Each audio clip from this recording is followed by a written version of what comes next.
අයිබෝවන් සුබ සන්ධ්‍යාවක් කියා ප්‍රාර්ථනා කරනවා ඔබ සියලු දෙනාටම. ඉතින් මේ ගත වන්නේ 7 වන නලන්දා ටීවී විකාශය. ඉතින් 7 වන නලන්දා ටීවී විකාශයේ අද පළවෙනි දවස වශයෙන් අප ඔබ හා සුවිශේෂී මාතෘකාවන් ඔස්සේ විවිධ ශාස්ත්‍රයන් පිළිබඳව විශේෂයෙන්ම වෛද්‍ය ශාස්ත්‍රය ඒ වගේම අපගේ ආරක්ෂක පාසලක් වන ආනන්ද විද්‍යාලය හා අපි කතා කළා. ඉතින් සංවාද යාත්‍රා වැඩසටහන තුළින් අද දිනේදී අපගේ මැදිරියට පැමිණිලා ඉන්නවා කොළඹ සිරිමාවෝ බණ්ඩාරනායක විද්‍යාලය ශිෂ්‍යාවන් ඔබ හා ඊටමත් සුවිශේෂී මාතෘකාවක් ඔස්සේ කතා කරන්නට. ඉතින් ඔවුන්ගේ මාතෘකාව වෙලා තියෙන්නේ කසල කළමනාකරණය. ඉතින් ඔවුන් සූදානම් කසල කළමනාකරණය දි รา පත් වන හා දි รา පත් නොවන කසලවලට කොහොමද අපි විසඳුම් ලබා දෙන්න ඕනේ කියන කාරණේ පිළිබඳව ඔබ වෙතනුවත් කරන්නට. අතරම කිව්වොත් මේ කිසි දෙයක් උනාට වැඩක් නැහැ. අපිට පාසල තුල පැන නැගින ප්‍රශ්නයක් තමයි කොහොමද අපි පාසලක් තුල මේ වගේ දේවල් ක්‍රියාත්මක කරන්නේ කියන ප්‍රශ්නය. ඉතින් ඔවුන් අද දිනේදී සූදානම් වෙලා ඉන්නවා ඒ ප්‍රශ්නයටත් ඔබට පිළිතුරු ලබා දෙන්නට. ඉතින් සිරිමව බණ්ඩාරනායක විද්‍යාලය නියෝජනය කරමින් අද මැදිරියට සම්බන්ධලා ඉන්නවා පූර්වී වීරකොන් ඒ වගේම හිමාශ්‍රී හේවාපතිරණගේ ඒ වගේම දිනාරා රත්නායක චෙනුලි කුලතුංග හා රොසාරා දයරත්න යන සිසුවියන්. ඉතින් මේ අවස්ථාව සිරිමාවෝ බණ්ඩාරනායක විද්‍යාල ශිෂ්‍යයන් හට කසල කළමනාකරණය පිළිබඳව අපගේ ප්‍රේක්ෂකයන් දැනුවත් කරන ලෙස ආයුබෝවන් සුබ සන්ධ්‍යාවක්. වර්ෂ 2017 අප්‍රේල් මාසේ 14 වෙනිදා අපි හැමෝම හරි අපූර්වට සිංහල හා දෙමළ අලුත් අවුරුද්ද සම්බන්ධයෙන් ඒ අවුරුද්දේ සතුට විඳින්නට සතුට භුක්ති විඳින්නට අපේම සහෝදර සහෝදරි පිරිසකට හැකියාව ලැබෙන්නේ නැහැ. ඒ නිතර මුල කසල කන්ද නායාමත් සංකේත. ඒ සිදුවීම් සිදු වෙලා මේ වන විට වසර 2කටත් ආසන්නයි. නමුත් අදට මේ කසල කළමනාකරණය කියන්නේ ශ්‍රී ලාංකික අපිට ප්‍රබල ගැටලුවක්. ඉතින් මේ ලැබෙන පුරාවට අපි සූදානම් මේ කසල කළමනාකරණය පිළිබඳ අප සතු දැනුම ඔබට ගෙනෙන්නට.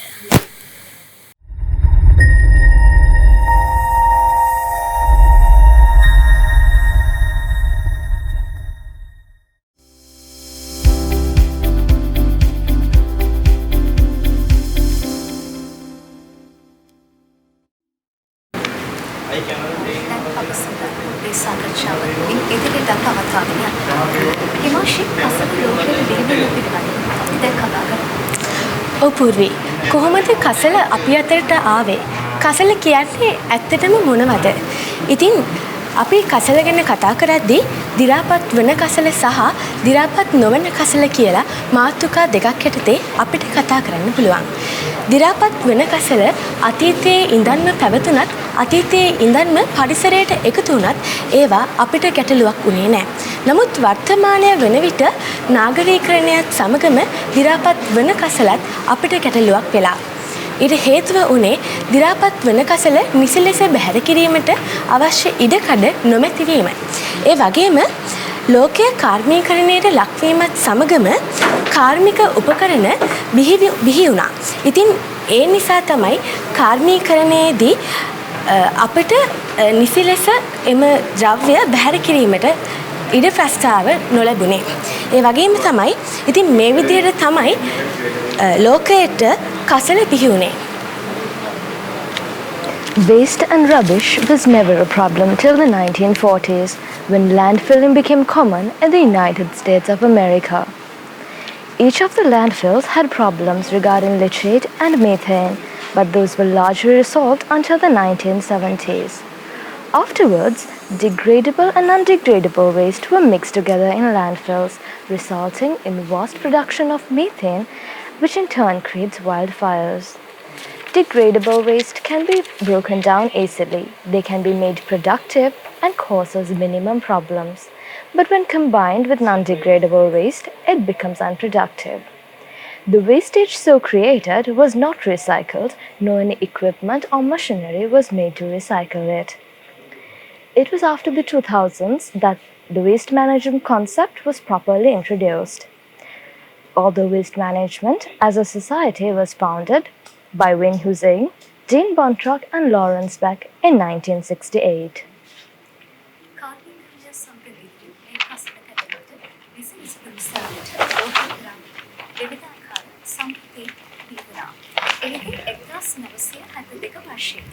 අපද්‍රව්‍ය බැහැර කිරීමේ පනත පරිපාලනය හා සැලසුම් කළ යන අංශයෙන් සම්පූර්ණ හා ලෙස බැහැර කිරීම සඳහා පදනමක් පිළිගුණා. ඝන අපද්‍රව්‍ය කළමනාකරණය පිළිබඳ උපරෙගුලාසිය 1999 අප්‍රේල් මාසයේ 27 වන දින සම්මත වුණා. එවැගේම ඒකාබද්ධ ඝන අපද්‍රව්‍ය කළමනාකරණය පිළිබඳ ප්‍රතිපත්ති සාරාංශය 2018 ජනවාරි මාසයේ 11 වන දින අනුමත කරගත්තා. The international authorities, with the aim of minimizing waste generated and to achieve proper waste processing and waste recycling, have agreed on many common platforms. Basel Convention in 1989, the decision of the OECD Council concerning the control of transfrontier movements of waste destined for recovery operations in 1992, Mexico Border 2020 Waste Program, Rotterdam Convention, and Stockholm Convention. The unit mainly focuses on scheduled waste management licensing, granting consent for transboundary movement of the hazardous waste, issuance of clearance of disposal and rejected items from ports, issuance of environmental and recommendation on solid waste management. As we can see, we have a lot of theory-based waste management solutions. They do have an impact on the issues up to a certain point. But what we want is a much faster, quicker solution. What we want to point out is that our current tendency to look for centrally planned solutions to our waste problems is holding us back from creating a world without waste. Therefore, today we will be focusing on more practical solutions within the course of our program. මේ විදිහට කසල කළමනාකරණය කරන්නට ලෝකයේ පුරාවට විවිධාකාර සම්මුතියන් බිහිවුණත් ඒවායේ ක්‍රියාකාරීත්වය පිළිබඳ අපිට අදටත් ගැටලුවක් තියෙනවා. මේ නිසාම දෛනිකව ශ්‍රී ලංකාව තුළ ඝන අපද්‍රව්‍ය මෙට්‍රික් ටන් 7000ක් පමණ නිපද වෙනවා. මේ බරපතලතාවය කොතෙක්ද කියන ඔබටත් මටත් බොහොම සමීප අත්දැකීමක් තියෙනවා. ඒ මීතර මුල කසල කන්ද නායාමයි. එමගින් නිවාස 145ක් විනාශයට පත් වෙද්දී පුද්ගලයන් 30 දෙනෙක් ජීවිතක්ෂයට මෙන්ම 8 දෙනෙක් අතුරුදහන් වුණා. මේ කසල කළමනාකරණය නිසි පරිදි නොවීම නිසා සෞඛ්‍ය ගැටලු ඇතිවීම වර්තමානයේ තුළ බොහොම ප්‍රබල ගැටලුවක් වී තිබෙනවා. මෙහිදී මැසිමදුරුවන් බෝවීම කියන්නේ ශ්‍රී ලංකාව තුළ අපිට අත්විඳින ගැටලුවක්. එහිදී ඩෙන්ගු රෝගය මේ ආකාරයෙන් සීක්‍රෙන් ශ්‍රී ලංකාව තුළ ව්‍යාප්ත වීමට නිසි පරිදි කසල කළමනාකරණය නොවීමද එක් විදිහට හේතුවක්. ඒ වගේම මුහුදට මේ අපද්‍රව්‍ය බැහැර කිරීම නිසා මුහුද ඒ වගේම සමුද්‍රය දූෂණය වීමේ ගැටලුවකට වර්තමානයේ වන විට මේ ලෝකයේම මුහුණ දෙමින් සිටිනවා. ඒ වගේම නුසුදුසු ස්ථානවල කසල බැහැර කිරීම. මේ පිළිබඳව ඔබටත් මටත් අපිට තියෙන බොහොම හුරු පුරුදු අත්දැකීමක්. අපි දැකලා තියෙනවා ශ්‍රී ලාංකිකයින් බොහෝ වෙලාවට තමන්ගේ නිවසේ එක්රැස් වන කුණු විවිධාකාර ස්ථානවල ක්‍රමානුකූල නොවන විදිහට බැහැර කරන ආකාරය. එහිදී තෙත්බීම් ආශ්‍රිතව මාර්ග දෙපස ඒ වගේම අභිභූමීන් ආශ්‍රිතව මේ කුණු කසල බැහැර කිරීමට ශ්‍රී ලාංකික අපි පුරුදු වෙලා තිබෙනවා. Sri Lanka faces managerial problems in waste collection and waste disposal. A study from 2005 revealed that only 24% of the household had waste management, and the percentage of access to waste collection is even smaller in rural areas. Provinces and local authorities are overstrained by these large amounts. Collected waste is often brought to open dumps and is not treated. Moreover, some dumps are located in environmentally sensitive locations or close to residential areas. From the beginning of the latter part of the 18th century and throughout the 19th and 20th centuries, major epidemics of the dengue fever has been reported. The main reason for this was found out to be the improper disposal of garbage. It's the 24th of April 2018. 6 elephants have died after eating plastic that had been dumped at a landfill. Villagers are calling for the government to make improvements to the rubbish dump. The greatest threat to elephants comes from the increasing population. We will now move on to a video footage that will explain these points furthermore. දැන් අපි සූදානම් ශ්‍රී ලංකාව තුළ අභිභූමි ආශ්‍රිතව නිසි පරිදි කසල කළමනාකරණය නොවීම නිසා අලි ඇතුන් මරණයට පත්වීමේ සිද්ධිය පිළිබඳ තොරතුරු ඔබ වෙත ගෙන ඒමට.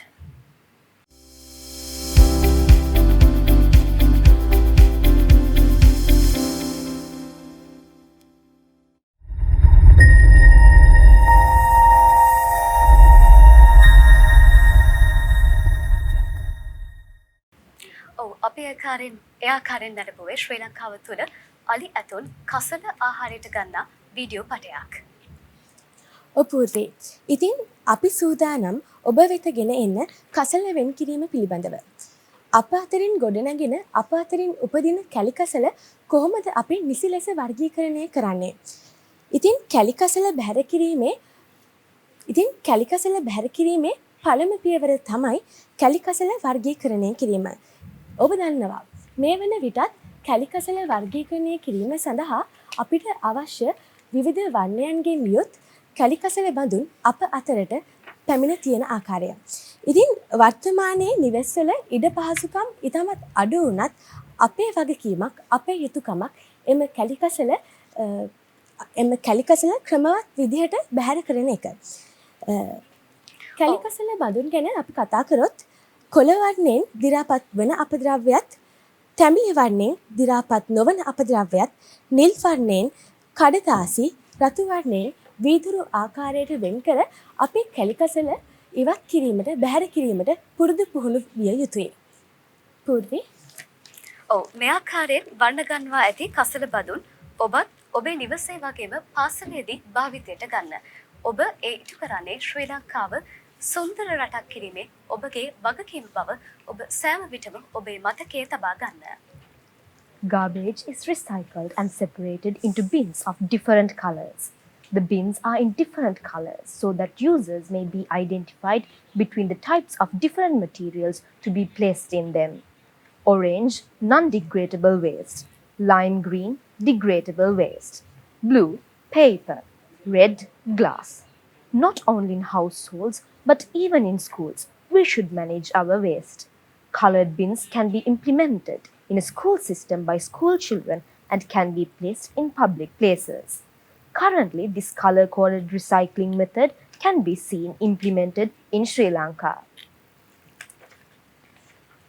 ඒ වගේම තමයි මේ විදිහට වර්ගීකරණය කරන කැලිකසල නිසි ලෙස එකතු කිරීමට රජය විවිධ ආයතන විසින් ගත් ක්‍රියාමාර්ග ගොඩක් තියෙනවා. නිවෙස් වලින් බැහැර කරන අපද්‍රව්‍ය, ගංගා, සාගර ආශ්‍රිත අපද්‍රව්‍ය වගේම මහා මාර්ග දෙපස ඇති අපද්‍රව්‍ය විධිමත්ව එකතු කිරීමට ගත් පියවර ගැන අපි දැන් අවධානය යොමු කරමු. ඒ අතර සාගර ආශ්‍රිත කැලිකසල සාගරය කොහෙන් පටන් අරන් කොහෙන් ඉවර වෙනවද කියලා අපි කාටවත් හිතා ගන්න බෑ. ඉතින් කොහොමද සාගරයේ කැලිකසල අපි එකතු කරන්නේ? ඒ සඳහා ජල පොම්පය, දැලක්, පෙරණයක් ආධාරයෙන් සකස් කරන ලද ඉතා සරල උපකරණයක් භාවිතා කරනවා. මේ ක්‍රියාවලිය ගැන අපි කතා කරොත් සාගරය කුඩා කොටස් වලට බෙදලා එම ජල පොම්පය සහිත උපකරණය රඳවා තබනවා. ඉන්පසුව මෙම ජල පොම්පය මගින් සාගරයේ ජලය උපකරණයේ දෙසට ඇදගෙන එහි ඇති කසල ඉවත් කර නැවත ජලය සාගරයට මුදා හැරීම වෙනවා. ඉතින් මෙලෙස එකතු කරන අපද්‍රව්‍ය ඉවත් කිරීමෙන් නැවත අපිට මෙම උපකරණය භාවිතා කිරීමට හැකියාවක් ලැබෙනවා. ඔව් හිමාෂි. ඒ වගේම මිස්ටර් ට්‍රෑෂ් කියන උපකරණයත් අපිට කසල එක් කරන්නට තියෙන තවත් හොඳ ක්‍රමවේදයක් නේද? ඔව් පූර්වී. මිස්ටර් ට්‍රෑෂ් 2008 වසරේදී තමයි අපේ අතරට එන්නේ. මිස්ටර් ට්‍රෑෂ් කියන උපකරණය මගින් ගංගා ආශ්‍රිතව ඇති කැලිකසල එකතු කිරීමට ඉතාමත් පහසුවෙන් හැකියාවක් අපිට ලබා දෙනවා. මෙම ක්‍රියාවලියට අවශ්‍ය ශක්තිය, ජවය සපයන්නේ මෙම උපකරණයේ ඇති විශාල රෝදයක් සහ සූර්ය පැනල. ඉතින් මෙම උපකරණයේ ඇති විශේෂත්වය තමයි මේ සඳහා ජවය සහ ශක්තිය සපයන විභවයන් දෙක වන්නේ සූර්ය ශක්තිය සහ චාලක ශක්තිය වීම. ඉතින් මිස්ටර් ට්‍රෑෂ් පිළිබඳව අප මෙම වීඩියෝ පටය නරඹා නැවත ඔබව මෙම කතා බහට සම්බන්ධ කරගන්නම්.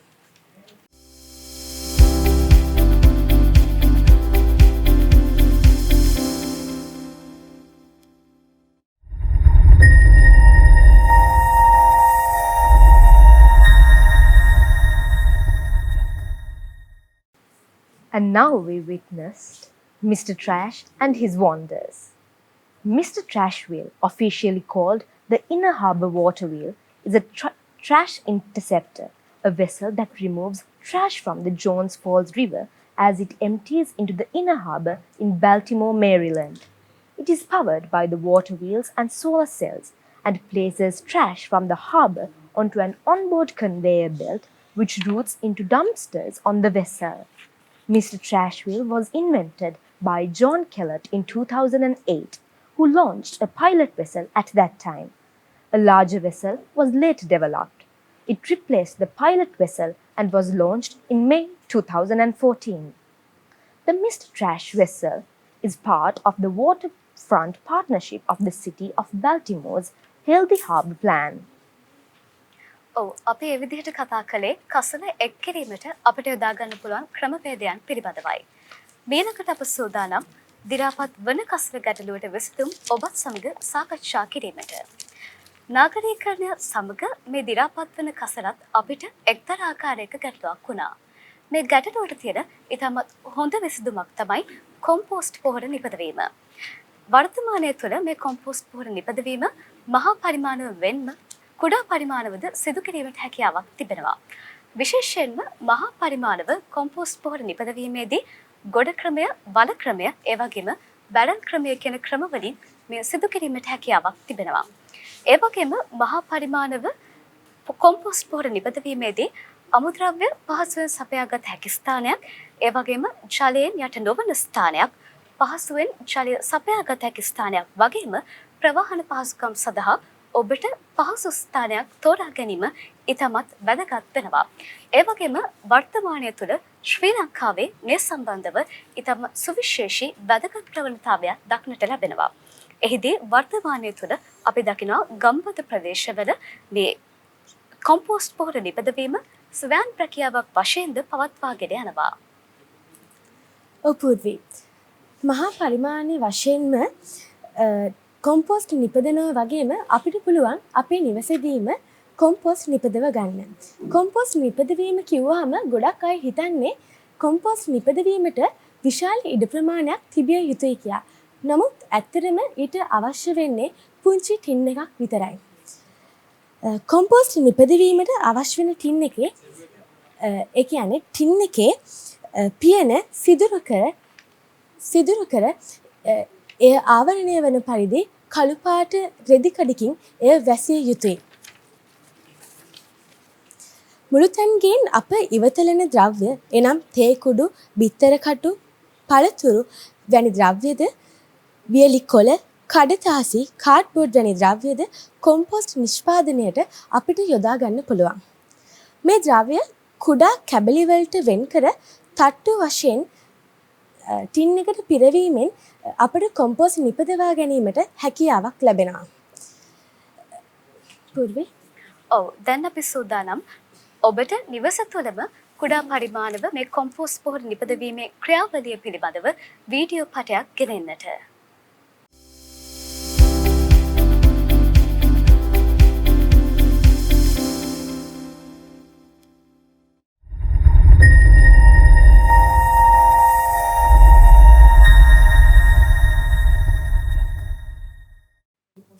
To implement without much effort. The most famous solution, producing compost through waste. How can we compost in a small space?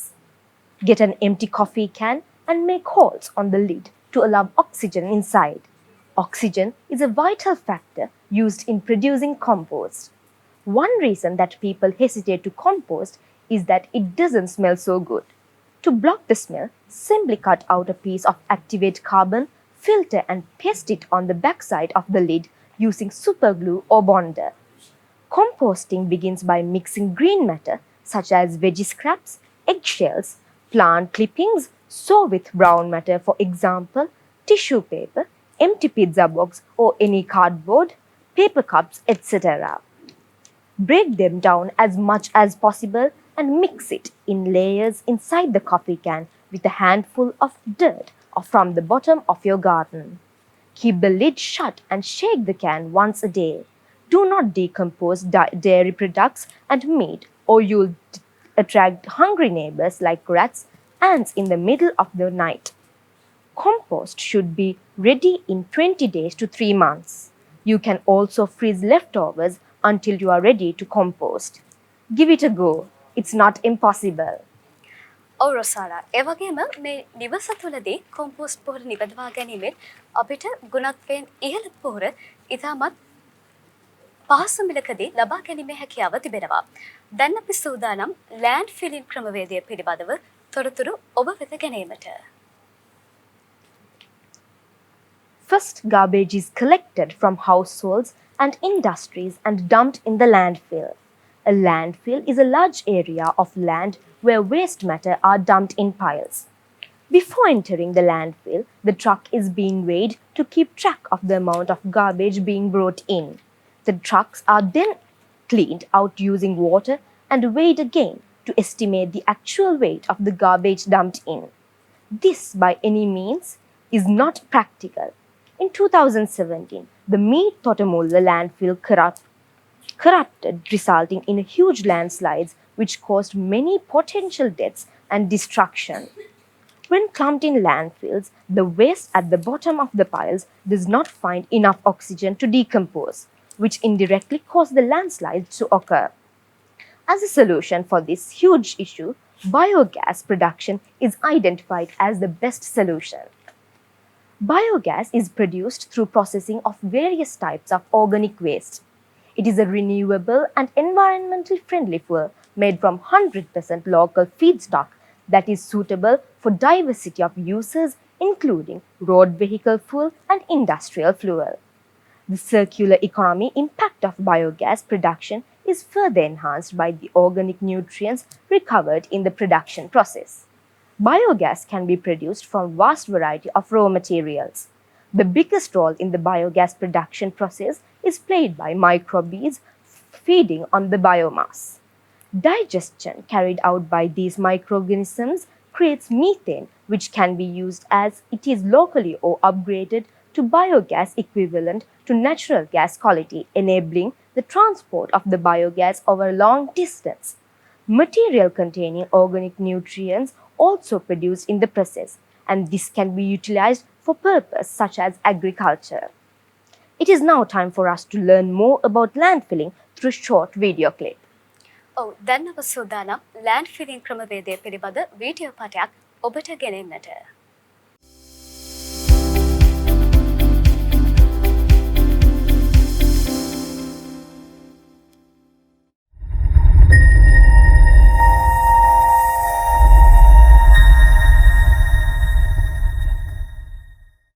මේ ළඟට අපි සූදානම් වෙන්නේ දි รา පත් නොවන කසල පිළිබඳව කතා කරන්න.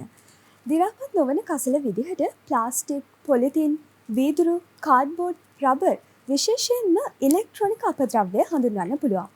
වර්තමානයේ දි รา පත් නොවන අපද්‍රව්‍ය අතර ඉලෙක්ට්‍රොනික අපද්‍රව්‍ය එහෙම නැත්නම් e-waste ප්‍රධාන වෙනවා. භාවිතයෙන් ඉවත් කරන ඕනෑම ඉලෙක්ට්‍රොනික ද්‍රව්‍යයක් ඉලෙක්ට්‍රොනික අපද්‍රව්‍යයක් වෙනවා. චෙනුලි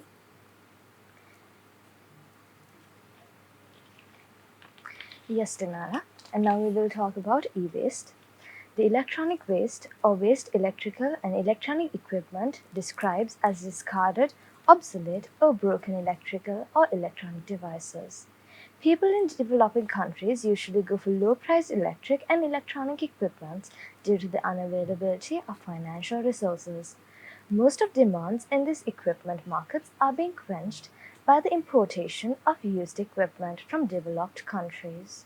The most critical issue is that a considerable share of these imported items are not in working condition and have to be disposed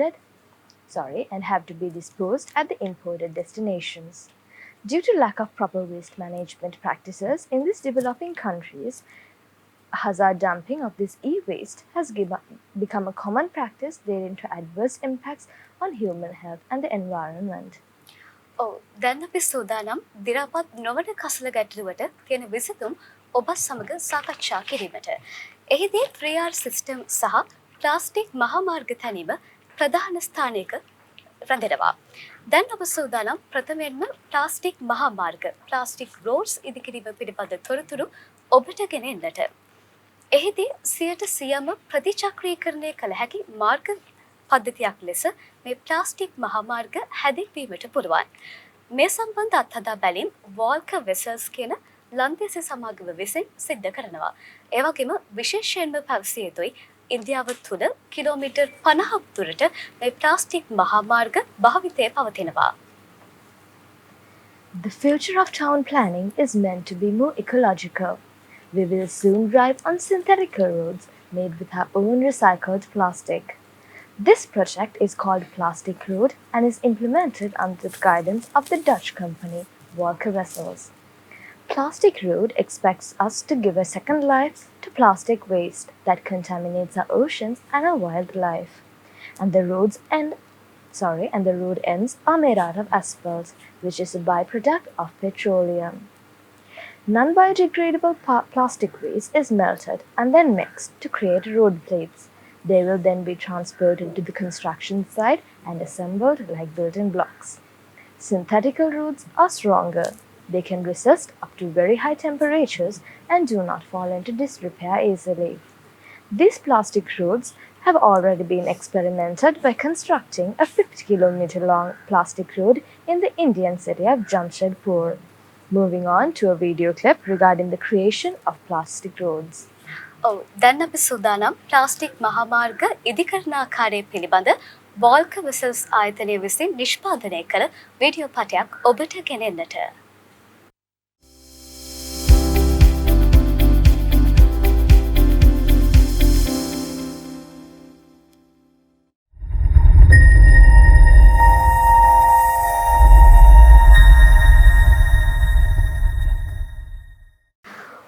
මෙම ප්ලාස්ටික් මහාමාර්ග නිපදවීමේ වාසි විදිහට අපිට දක්වන්නට පුළුවන් මේ ප්ලාස්ටික් මහාමාර්ග නඩත්තු කිරීම ඉතා පහසු වෙනවා.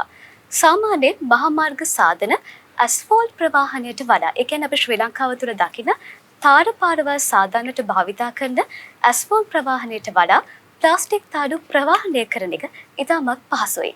ඒ වගේම මේ ප්ලාස්ටික් තාඩු උෂ්ණත්වයට ඔරොත්තු දෙන ඉතාම ශක්තිමත් තහඩු වර්ගයක් විදිහටද සැලකෙනවා.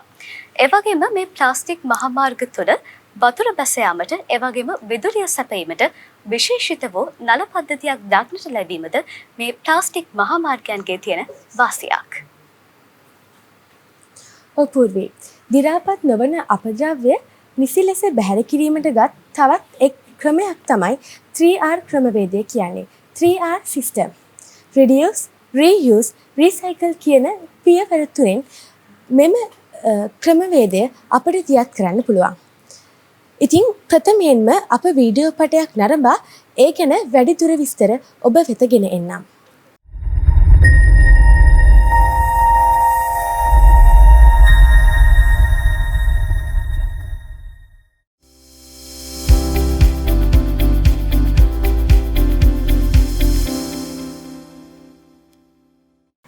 Each year, we generate 12 million tons of plastic, 2 million tons of glass, and 11 million tons of paper just by households, not by schools, not universities, not by the society, just by households.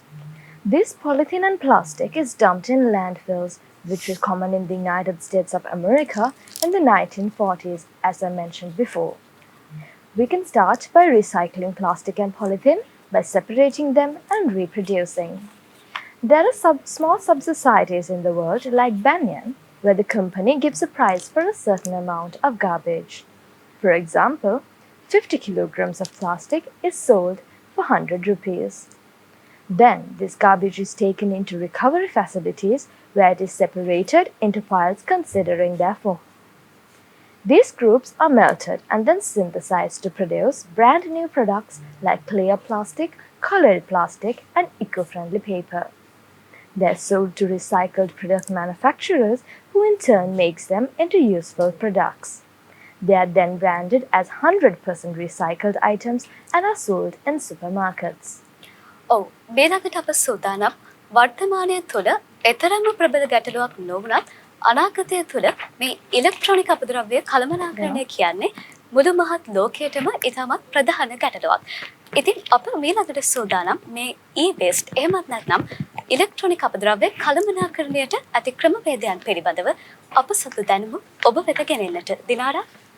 ඕකේ ඉලෙක්ට්‍රොනික අපද්‍රව්‍ය එහෙමත් නැත්නම් e-waste රූපවාහිනී ශීතකරණ CD රෙදි සෝදන යන්ත්‍ර ආදීෙහි ඇති ඉලෙක්ට්‍රොනික අංක පරිසරයට මුදා හැරීම විට ඒවා ඉලෙක්ට්‍රොනික අපද්‍රව්‍ය වෙනවා.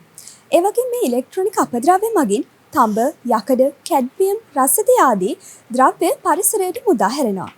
අපේ රටේ ඉලෙක්ට්‍රොනික අපද්‍රව්‍ය කළමනාකරණය මධ්‍යම පරිසර අධිකාරිය මගින් 2010 වර්ෂයේදී තමයි ආරම්භ කරලා තියෙන්නේ. දැනට මුළු ලෝකයෙන්ම පරිසරයට මුදා හැරෙන ඉලෙක්ට්‍රොනික අපද්‍රව්‍ය වලින් ප්‍රතිචක්‍රීකරණය කරලා තියෙන්නේ 20%ක් විතරයි.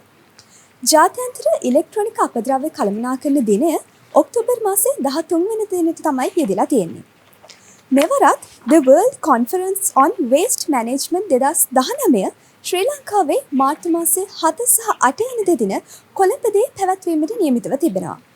මෙවර එය Towards a Sustainable Future Through a Strategic Management යන තේමාව යටතේ පැවැත්වෙන අතර ඒ සමුළුවේදී ඝන අපද්‍රව්‍ය කළමනාකරණය, ඉලෙක්ට්‍රොනික අපද්‍රව්‍ය කළමනාකරණය, කර්මාන්ත අපද්‍රව්‍ය කළමනාකරණය සහ අපද්‍රව්‍ය ප්‍රතිචක්‍රීකරණය පිළිබඳව සාකච්ඡා කිරීමට බලාපොරොත්තු වෙනවා. ඉතින් පූර්වයක් මේ ඉලෙක්ට්‍රොනික අපද්‍රව්‍ය නිසි පරිදි අපි බැහැර කරේ නැති වුණොත් අපිට ඇති වෙන්න පුළුවන් ලෙඩ රෝග පිළිබඳව අපි කතා කරමු. ඔව්. මේ අපද්‍රව්‍ය නිසි පරිදි බැහැර නොකිරීම නිසා අපිට පිළිකා, ස්නායු රෝග වැනි බරපතල රෝග තත්ත්වයන්ට මුහුණ දෙන්නට සිද්ධ වෙනවා. ඒ වගේම මේ ඉලෙක්ට්‍රොනික අපද්‍රව්‍ය නිවැරදිව බැහැර නොකිරීම නිසා රුධිර සංසරණ පද්ධතියේ ආබාධ ඇතිවීමට ප්‍රධාන බලපෑමක් තිබෙනවා. ඔව් අක්කේ ඉතින් ඒ කිව්ව විදිහටම අපේ සෞඛ්‍යයටත් එකකින් ලොකු තර්ජනයක් ඇති වෙනවා. ඒ වගේම අපි ඒවා නිසි ලෙස බැහැර කිරීම කළොත් පරිසරයට සිදුවන හානියත් අවම කරගන්න පුළුවන්. අපේ රටේ ඉලෙක්ට්‍රොනික අපද්‍රව්‍ය කළමනාකරණය කරන ආයතනයක් ලෙස ග්‍රීන් ලින්ක් ආයතනය කටයුතු කරනවා. එහිදී ඔවුන්ම අපද්‍රව්‍ය තොග වශයෙන් එකතු කළා ඒවා විදේශීය රටවල් වලට අපනයනය කිරීම සිද්ධ කරනවා. ඔව් නංගි.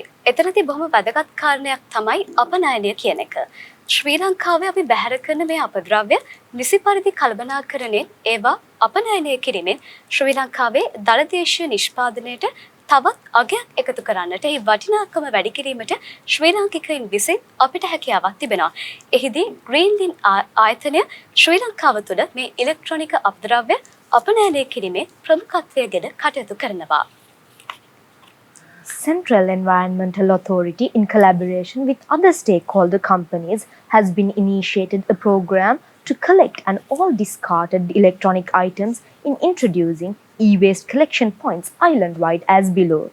Not only Greenlink statutory of NS Gunaratna and Company Private Limited, but also Geocycle, EVIS Peripherals, ABC Trade and Investments, Metropolitan Office, Singer Sri Lanka, Sri Lankan Telecom, Dialogue Asiata, Etisalat Private Limited, Mobitel Private Limited, Virtusa Private Limited, Lankabel Limited, a Barnes group of companies. You can contact following companies to hand over your e-waste items. Please give your contribution to make a clean environment. ඔව් දැන් අප සූදානම් මේ e-waste එහෙම නැත්නම් අපද්‍රව්‍ය ඉලෙක්ට්‍රොනික අපද්‍රව්‍ය කළමනාකරණය පිළිබඳ video පටයක් ඔබට ගෙනෙන්නට.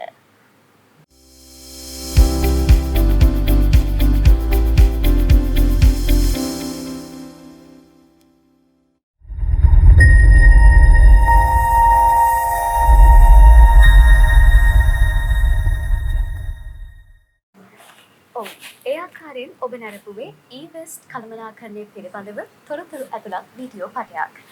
ඒ වගේම අපි නිසි කළමනාකරණයකින් තොරව ඉවත දමන ප්ලාස්ටික්, පොලිතීන්, කාඩ්බෝඩ් සහ පොල්කඩු වැනි දේ යොදා ගනිමින් නව නිෂ්පාදන දී කිරීමේ හැකියාවක් ඔබටත් මටත් තිබෙනවා.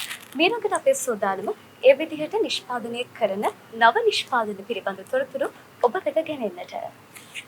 ඔව් අක්කේ කසල වලින් සිදු කරන නිෂ්පාදනයන් පිළිබඳ තමයි මම ඔයගලන්ට කියන්න යන්නේ ඊළඟට. ඉවතලන අපද්‍රව්‍ය ඍජුවම පරිසරයට මුදා හැරීමෙන් තොරව ඒවා ඵලදායී ලෙස නිෂ්පාදන හා නිර්මාණ සිදු කිරීමට අපිට යොදා ගන්න හැකියාවක් තියෙනවා. පොඩ්ඩකට හිතලා බැලුවොත් අපි කොච්චරනම් පත්තර ප්‍රමාණයක් අවුරුද්දක් තුළ භාවිතයට ගන්නවද? ඒවා භාවිතයට අරගෙන අපි නිකරුණේම ඉවත දමනවා. හැබැයි අපි ඒ වගේ කිසිම ප්‍රයෝජනයක් ගන්නෙ නැහැ. පත්තර පාවිච්චි කළා අපිට නොයෙක් ආකාරයේ බිත්ති සැරසිලි ඒ විතරක් නෙමෙයි අපිට පාසලේදී අවශ්‍ය විවිධ නිර්මාණ කරගන්නත් මේ පත්තර යොදා ගන්න පුළුවන්.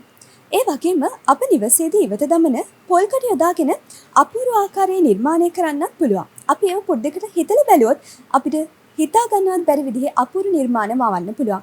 ඉතින් අපි ඊළඟට යමු වෙන සූදානම් වෙන්නේ පොල්කඩ යොදාගෙන සිදු කරන අපූර්ව නිර්මාණ පිළිබඳ දැක්වෙන video පටයක් වෙතයි.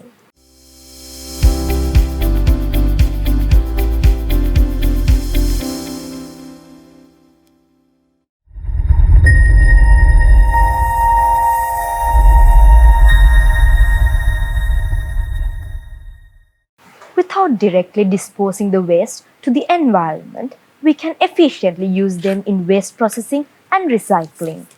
The video footage that we just watched explains how we can reprocess and recycle. ඔව් මේ විදිහට කසල ගැටලුව විසඳීමට ප්‍රතිචක්‍රීකරණ ක්‍රමවේද දියත් කරන අතරතුර ජනතාව මේ කසල කළමනාකරන ක්‍රියාවලියට පොළඹවන්නට නීතිමය රාමුවක්ද රටක් තුළ පැවතීම ඉතාමත් අත්‍යවශ්‍ය කාරණාවක්. එහිදී 1947 නගර සභා ආඥා පනත 1987 ප්‍රාදේශීය සභා ආඥා පනත ඒ වගේම 1981 අංක 47 දරන ජාතික පාරිසරික හා මහජන උද්භිද උද්‍යාන පනත යටතේ දැක්වෙන විධිවිධාන ශ්‍රී ලංකාව තුළ මේ කසල කළමනාකරණයට අදාළ නීතිමය රාමුව සැකසෙද්දී බෙහෙවින්ම වැදගත් වෙනවා. නීතිමය රාමුවට අනුකූලව ජනතාව ඒ සඳහා මෙහෙයවීමට ශ්‍රී ලංකාව තුළ මෙම ක්‍රියාවලිය නියාමනය කරන ආයතන කිහිපයක් දක්නට ලැබෙනවා. ඒ අතරින් පරිසර අමාත්‍යාංශය, මධ්‍යම පරිසර අධිකාරිය, එවැගේම මහනගර සංවර්ධන හා බස්නාහිර සංවර්ධන අමාත්‍යාංශය ප්‍රමුඛත්වයගෙන කටයුතු කරනවා. ඉතින් ශ්‍රී ලාංකික ඔබටත් මටත් වගකීමක් වගේම යුතුයකමක් තිබෙනවා මේ අපි ඉවත දමන කසල වෙනත් කෙනෙක්ට මේ ලෝකයට කරදරයක් නොවන ආකාරයට නිසි පරිදි කළමනාකරණය කිරීමට.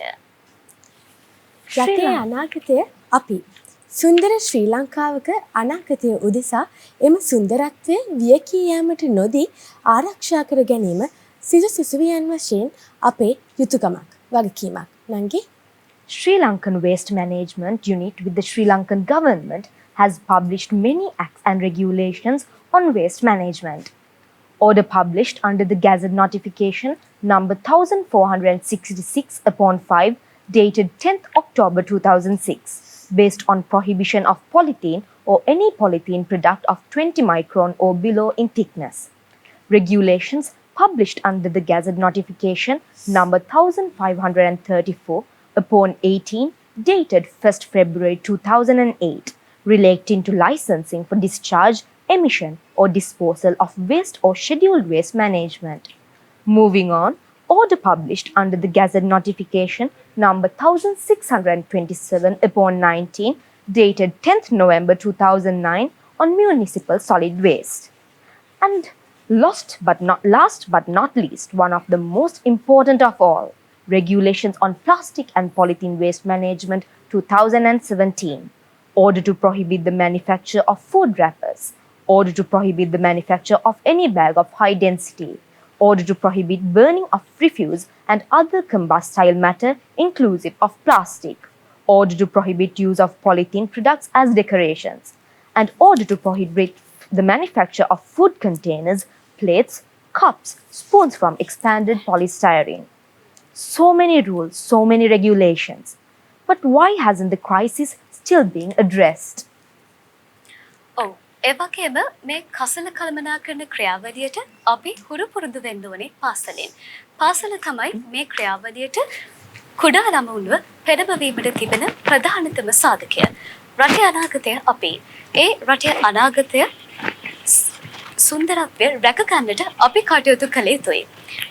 එම සුන්දරත්වය දියකැන්නට නොදී ආරක්ෂා කිරීමට පාසල් සිතුම් දැනුවත් කිරීමට අනිවාර්යෙන්ම අප කටයුතු කළ යුතුයි. හිමාංශි අපිට හිදී 5S ක්‍රමවේදය භාවිතයට ගන්න පුළුවන් නේද? ඔව් පූර්වී අපි කුඩා කාලේ ඉඳලම 5S ක්‍රමවේදයට පුරුදු පුහුණු වෙනවා. ඒ අතරේ අප පාසලේදී පන්ති කාමරය තුල ආපන ශාලාව තුල ඉවත දමන කැලිකසල ක්‍රමවත් විදිහකට ඉවත දැමීම අනිවාර්යයෙන්ම සිදු කළ යුතුයි.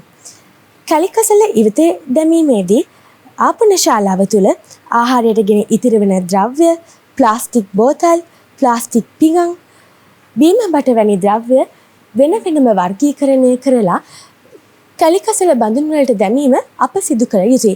ඒ වගේම පන්ති කාමරය තුළ අපේ ඉවතලන කොළ, පෑන්, පැන්සල්, ෆයිල්, කාඩ්බෝඩ් වැනි ද්‍රව්‍යද නියමිත වර්ණයන්ට අනුකූලව එම බඳුන් වලට දැමීම ඉතාමත් වැදගත් වෙනවා.